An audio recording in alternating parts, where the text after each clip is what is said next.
Breaking news, দক্ষিণ আফ্রিকাকে ৩৩ রানে হারিয়ে চ্যাম্পিয়ন বাংলাদেশ। বিস্তারিত দেখুন পুরো ভিডিওতে।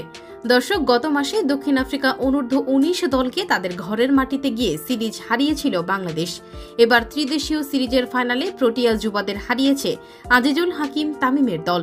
৩৩ রানের সহজ জয়ে চ্যাম্পিয়ন হয়েছে বাংলাদেশের যুবারা।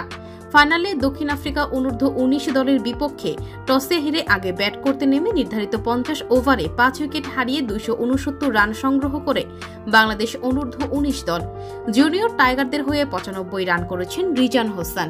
এছাড়া ৬৫ রান করেছেন কালাম সিদ্দিকী। জবাবে খেলতে নেমে ৪৮ ওভার ৪ বলে ২৩৬ রানে অল আউট হয় প্রোটিয়ারা।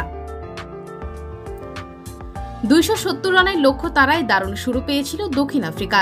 ৩১ বলে ৪০ রান করে আদনান লেগেদিন আউট হলে ভাঙে ৫৯ রানের উদ্বোধনী জুটি। এরপর ৯ বল পরই ফিরেছেন আরেক ওপেনার জুরিক ফন শালভিক। তার ব্যাট থেকে এসেছে ২২ বলে ১৯ রান। দুই ওপেনারের বিদায়ের পর প্রোটিয়াদের রানের চাকায় লাগাম দেয় বাংলাদেশ। তবে মাঝের ওভারগুলোতে মোহাম্মদ বুলবুলিয়া ও জেসন রয়্যালসের ব্যাটে ভালোই জবাব দিচ্ছিল তারা, কিন্তু এই দুই ব্যাটারকে ইনিংস বড় করতে দেয়নি বাংলাদেশ। ৩১ রানে ফিরেছেন বুলবুলিয়া আর ৩৫ রান করেছেন জেসন।